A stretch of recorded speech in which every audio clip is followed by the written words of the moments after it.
welcome to the Win the Wellness W.A.R. Book 2 of the All Things Wellness series compilation book. This is story teaser number 2. And if you have not seen the first book story teasers, hop on to www.allthingswellness.com/author, and you can see the fourfold formula story teasers, or on my YouTube channel, my media YouTube channel, All Things Wellness. Hey, listen, if you guys haven't been paying attention, this is a compilation book straight up. Everybody's writing a compilation book these days. We feel these are a little bit different because we do put some content in the beginning. We talk about the All Things Wellness Wheel. We talk about balancing your heart, spirit, mind, and body. We talk about what that harmony is all, and there's a tool in there. So this book is pretty darn thick. Cyndie's taking a peek at it for me. She's kind of my one of my right-hand gals. And we're going to hover probably around 120,000 words for this book. So it's super fun. We have almost 40 authors. What do? They write about 2,000 words of true, authentic, personal stories, not made up. So that makes it a little bit more difficult. It's about people who haven't maybe passed on yet. It's about people maybe that have hurt us in a trauma, might be an addiction. So we're going to support these gals and Guy, my dude that's here, and they're going to read from their story. Story teasers is about reading about 250 to 300 words from their story that's going to be submitted into this book, and it'll be launched the end of May-ish. Okay? All right. You don't get to choose who goes first. I get to pick. And I'm going to do it in the order you came in the room. No, psych. Phil, you lead us off, my friend. All right. Thank you. The Forgotten Mourner. Losing a sibling feels like a different kind of loss. What you did in the past or how you treated each other makes it hard when a sibling passes away. Grief is often late, and there may be times when I thought it wasn't even there at all. My older brother, artist Leon Washington Sr., was 15 years older than me. I remember as a child being glued to his every word and move. I was probably only 4 years old when my brother graduated from high school. I remember it like it was just yesterday. I wore this little person's dress shirt and the sleeves were too long. What did my brother artist do? He made the shirt look like it was a French cuff dress shirt. How do you do that for a 4 or 5 year old? As a toddler, I may have begun to be more independent, learn some self-control, and develop new ideas. I remember that playing with my train set for long periods of time made me very happy. I'm unsure if I was excited to try new things, but I remember being annoyed that my brother artist wasn't there to see how I was acting. He always asked, "What's on your mind, sport?" Those words meant the world to me.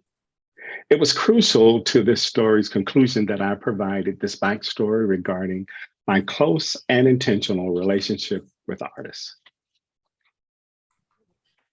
See, he just gives you a little teaser. What's up with artists? Where are we headed? Thank you, Phil. I just met you a couple of weeks ago and he just vibed. You know, we got that vibe in our family here, these authors, and I'm just honored that I was able to meet you. So thank you. Yeah, same here. Cyndi, what were your thoughts when you kind of heard? It's amazing how he talked about his brother, right? What were your thoughts about Phil's story? Well, you know, I certainly have dealt with grief in my life, but so far, thankfully, I have not dealt with the grief of losing a sibling. So, you know, I know that that is a different level of grieving. So I'm really looking forward to reading the full story, Phil. That's awesome. Not that I'm looking forward to losing a sibling, you know, certainly, but I just, you know, it's a difficult thing to write about. You know, loss is a difficult thing to write about. So I applaud you for bringing that up for air and having the courage to write about it and put it out here for everyone. It'll be helpful to a lot of people. And I think that's one thing I want you guys listening to think about, is that these stories are intended to motivate and inspire the reader, but it doesn't mean that our authors, you know, our contributors have it all figured out whatsoever. We have some people that if they're in their addiction, it might end with just going, hey, I'm trying to figure this out. So these stories are tough to write, but you're right, Cyndi. It's going to bring to mind all of us who do have our siblings. Like, hell, that's tough. Hi, Jacki. Are you ready? I am. Go ahead. Here we go. Communication with my best friend became more distant. I texted her when I broke up with him the final time, and I told her that I needed her. There was no response. If she had reached out to me, I would have returned her call as soon as possible. Yet another sign of inequality in our relationship over the years. I didn't listen to that inner voice. I loved her. She was my sister. I was willing to go to my grave, accepting these deficiencies and defending her. 2 months after my last unanswered message, I saw her for the final time. She told me that she and her boyfriend had broken up a few months prior. What? Why hadn't she told me? She was really particularly odd during this visit in many ways. There were a handful of others around, and it was clear she didn't want to be alone with me. It just felt way, way off. She told me that she would be spending a lot of time in our home city working with him. I told her she was welcome to stay with me anytime, and she said she would stay in an Airbnb. She said it more than once. Both her actions and my gut told me something was terribly wrong. As this escalated, I turned to him. Though not together anymore, we remained friends. I confided in him, thinking that I could trust him. For 6 years, I shared my soul with each of them about the other, never doubting their loyalties and keeping those confidences sacred. There were so many red flags. My gut was speaking to me, but I continued to ignore it. They wouldn't do that to me, or would they? Whoa. Sometimes I get those stories in my hands where I can't wait to read the next line. It's not all about just editing it when I read it. So, Phil, are you excited? Are you wondering what in the heck's happened in Jacki's life? When I listen to that story, Jacki, it's like, whoa, and it's such a unique experience for you, but at the same time, it is an experience I think a lot of people have.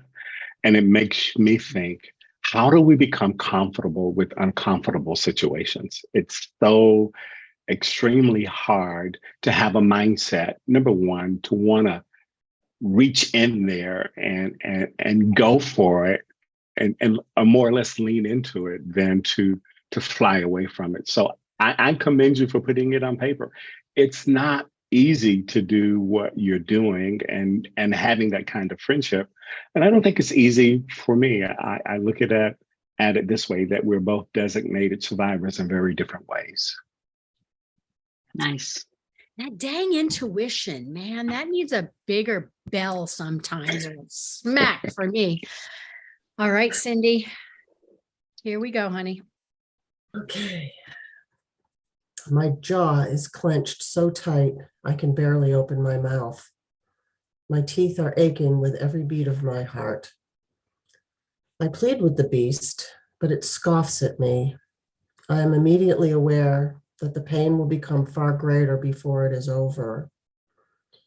I surrender as the intruder settles in. Let us clear your schedule, shall we? It is mocking me. I'll be staying for a while.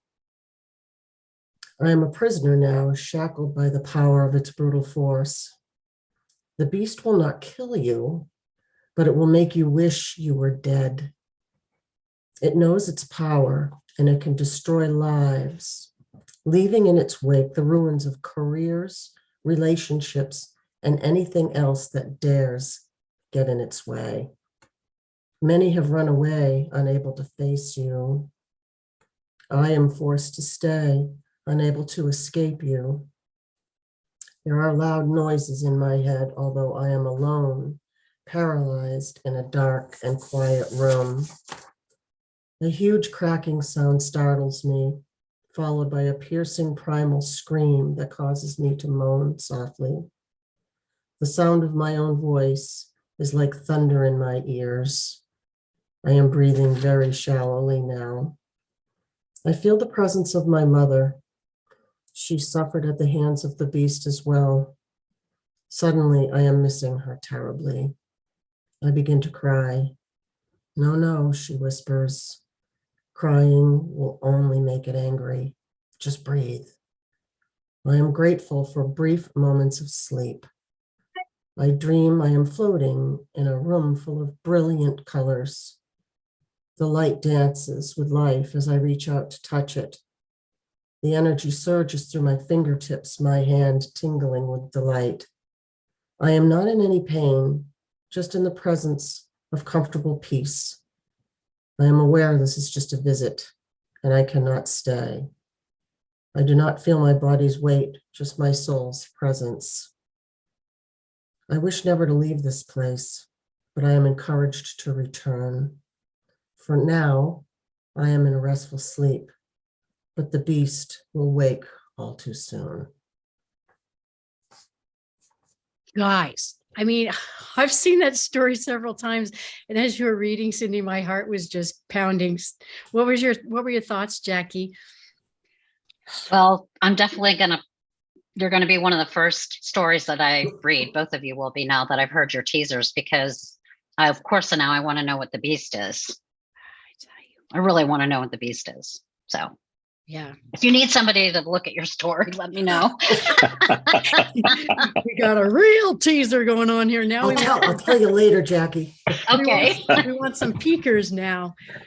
Oh, you guys, thank you so much. And you know, this is tough to put this stuff out into public, and especially on social media. And for those that aren't comfortable with social media, this just isn't a norm.